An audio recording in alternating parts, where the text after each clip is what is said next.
Hello, everyone. Welcome back to Kimchi's podcast live episodes. I still need a title with that.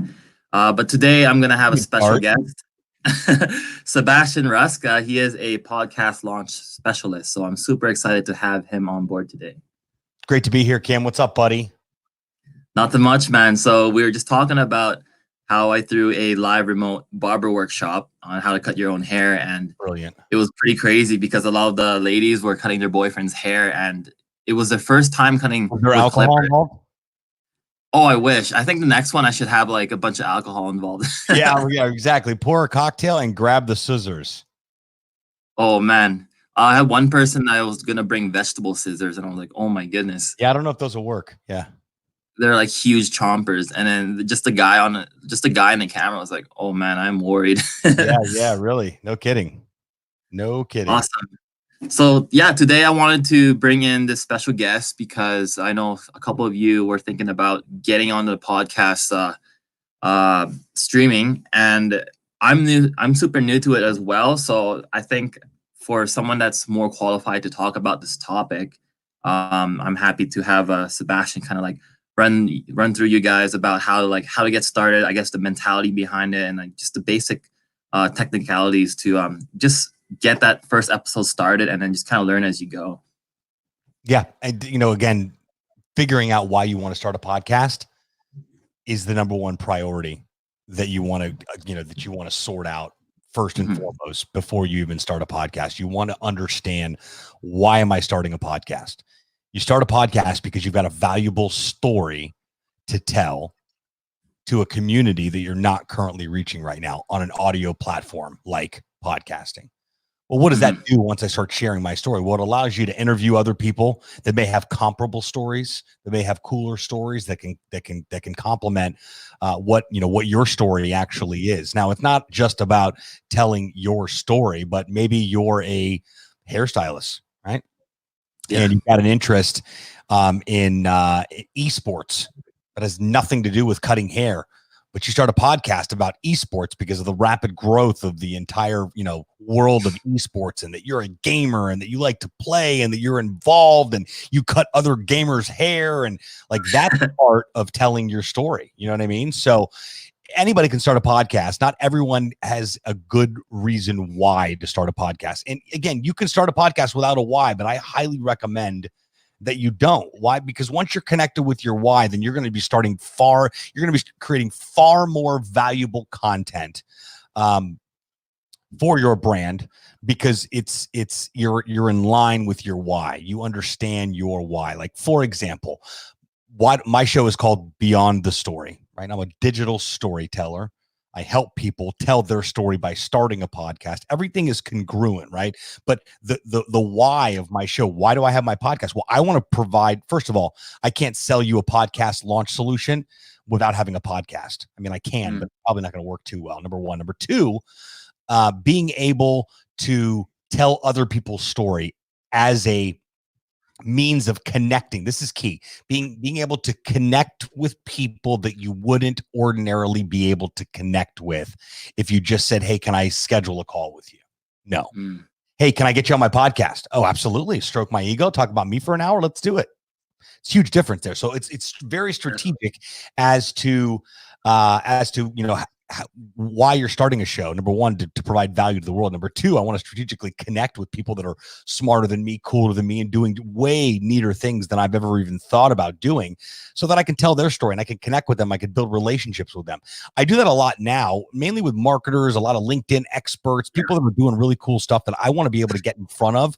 I get those individuals on my show. What happens then is I develop a relationship with them, and I have the opportunity to be able to ask them, hey, when are you starting a podcast?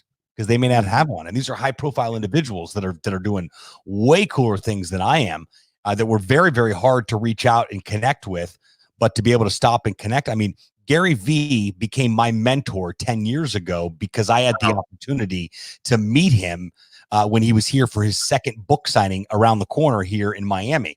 And I had the opportunity to stay in touch with him from there. And because of the ability to sit down with him for an hour and interview him, this is my beginning of my early days. I was awful on But I got the interview done, and that forged a relationship with Gary where I had access to him. And now I run into Gary. We're in a different city because I'm the MC for the event. He's the keynote for the event. And, we're in a different city running into each other. And for one reason or another, he's always headed to Miami. It's the craziest thing. We saw him in Philly one year, and then a couple of years after that, we were in San Diego. And then he started to do his events down here, did Agent 2021 for a couple of years. And we had the opportunity to spend the day with him the first year it was here. So the reason I say that, it's not to brag. It kind of is. Yeah, I'm friends with Gary, but it's more important. It's more important. It's the fact that I connected with him because I had the opportunity to reach out and interview him.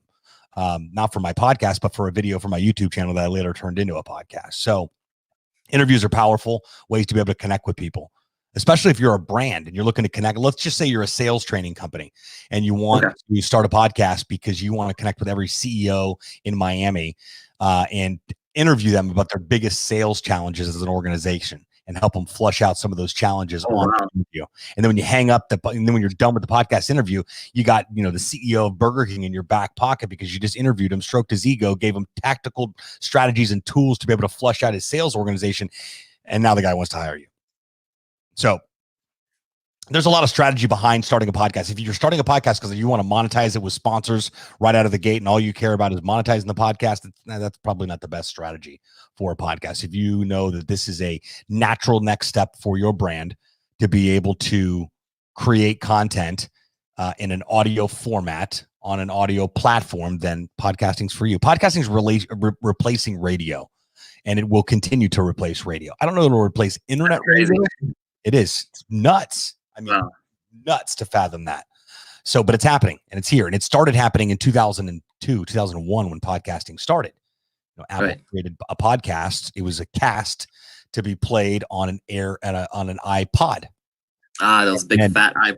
Right, exactly. Or the very tiny ones too that they had, that were, they're antiques now, but extremely powerful. And I think that this is just the beginning of a technology that's been around for over a decade and a half. That is mind-boggling to me.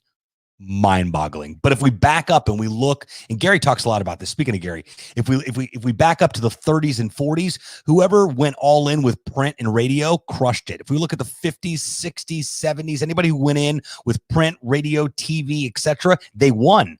Anyone going all in right now with podcasting, YouTube, video, content strategy with social is winning right now. And that's being proven right now in the middle of a pandemic that we're in right now, because so many businesses found themselves completely, and I mean completely, unprepared for this pandemic to take place. Why?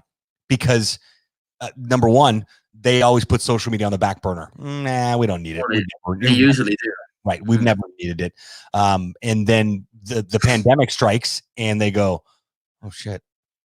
The social strategy as we probably could have, because if we did, and we're a local restaurant or a local business or a local hairstylist, we don't have to worry about just connecting with our customers and our clients offline, because we have the opportunity to do that online because we've built that online community. We've invested the time to be able to do it. So when I say, when people ask what that ROI, the four-letter word of the phrase question is, what's the ROI of social media? The ROI of social media, and I've said it from the get-go when I launched this brand in 2010, the ROI of social media is that you're going to be in business in 5 years if you execute a strategy to be able to create content and reach people where they are. Period. End of statement. And that fell on a lot of deaf ears. Gary answers that question significantly different, but it does match what my answer is. And what's the ROI of what's the ROI of social media? Gary's immediate response is a question. What's the ROI of your mother? And at first people are like, what you talking about my mama for, right? And then if you start to think about that for a second, first of all, and he always answers us the same. First of all, there's no shame on you for trying to put a monetary value on your mother. Number two, that number does not exist. It does not exist. You will never, the lifetime attrition rate of the lifetime customer value of your mother there's no price tag for it. There's no amount of money that could ever pay for her putting up with you all the years that she absolutely did. The same applies with social media for any business, specifically local and small business. Why? Because we've found that through an unpredictable means of the economy and the world, let alone the economy, the world being pressed, the pause button being pressed on the world, a lot of people found themselves going, oh, so not only am I worrying about my business and keeping the doors open and making payroll and paying people, like I dropped the ball here. I had the opportunity to hire that guy. I had the opportunity to hire that gal. I had the opportunity to bring somebody in to create content, to be consistent, to spend that $400, $500, $600, $700 a month to be able to have somebody go and do that. But I didn't. And I think they're now more than ever, businesses, they at least should be in the midst of all this, because there's nothing else better to do, becoming more aware of this mistake. That's exactly what it is, a mistake and a shortcoming for a lot of businesses out there. And hopefully they're pivoting into a direction of saying, this will never happen ever again. Okay, so if another pandemic comes around, that's it. We're going all in. That's why our business is thriving right now. Everyone wants to start a podcast. Every local business wants to figure out how to tell their story and put together valuable content right now to provide people in the midst of this pandemic, to be that light in the middle of this challenging time on here, because that's what happens. That's who's called to rise up in challenging times, just like the leaders. And if you're a good business owner and a good business leader, you're going to rise up in the midst of all this and pivot and start making decisions that are going to be fruitful for your business, that in the event something crazy happens again. And it will. We had 9/11 happen. We had pandemics happen way back in the early 1900s, and they continue to happen all the way through the AIDS epidemic and all kinds. Nothing that's shut down a country before, but we've had plenty of things that have shut down our country, that enough to make business owners go, well, maybe I should take a closer look at this whole online thing, because things have not stopped at all for my business whatsoever. In fact, they've grown, if anything. So that's just a matter of being prepared, being the right place, the right time. I've been doing this for 15 years, and I started a business 10 years ago to do just this, educate people on what they don't know, that this social media stuff is not going anywhere. It is now how we communicate, and it is really I think for years to come. Just like, hey, this is the telephone. You walk up to it, you punch a couple buttons, they connect your call, and you move on with your day. This is a radio. You turn it on, you turn the dial, you listen to a song or a program, and this is how you turn it off, you move on with your day. So same applies. This is a beeper. This is a cell phone. This is a microwave. As we're humans, we adapt. That's the number one thing that we do, is we adapt. So yeah, I don't know how we got off on that tangent, but podcast, people. That's how podcasts are. You just got to keep going. Because I find it really crazy, because there are those who are like, I don't need social media, I don't need online. And I mean, there's no excuses. I mean, I know people who are in their 50s who've been online the whole time. So like, age does not take into account with this opportunity. They kind of just like put it on the back burner. And no matter how many times, like, even if there were to be another pandemic or another crisis to shut down a country, they're still going to be stubborn about that. So those are the kind of people that's just like, well, I mean, that's up to you, all the power to you. But more and more and more people are hopping onto this. I've seen people on Instagram who had Instagram accounts who were, I mean, the last post was about 6 years ago. And now I've seen something like, oh, posted April 2020. I'm like, right. Okay, well, that's a good sign. Awesome. I was just sharing the watch party here. Oh, sweet. Should probably do that too. Let's do it. Absolutely. Still trying to figure out this Facebook thing. I don't know if you followed Jeff J. Hunter, the marketing my buddy. Yeah. Sweet. Yo, he's awesome, man. I think I want a hat from him. I want a Savage hat. Yeah, he's the best. He's a good dude. He's good people. He was here to see Tony Robbins late last year. Wow. And I picked him up, took him to the airport.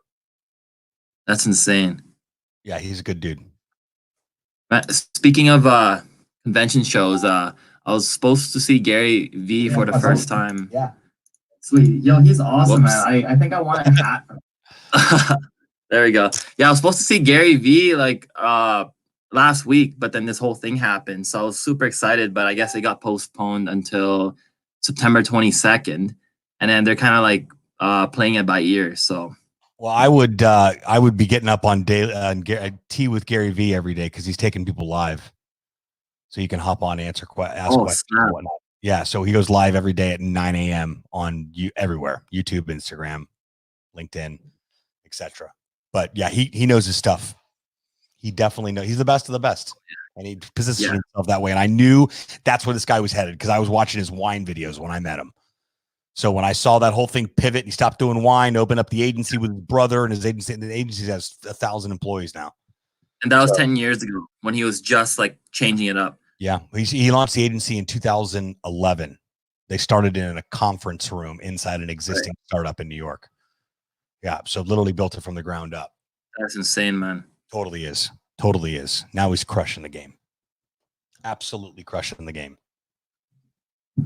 Awesome. So I guess for you viewers out there, if you're still sitting on the fence about starting a podcast, reach out to Sebastian. We'll have his website link below, or his contact Facebook page, group, Instagram page, and give him a follow.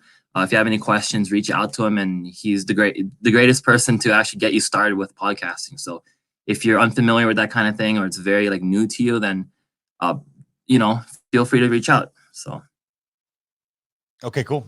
Thanks, bro. I appreciate that. Awesome. All right. Thank you, everyone.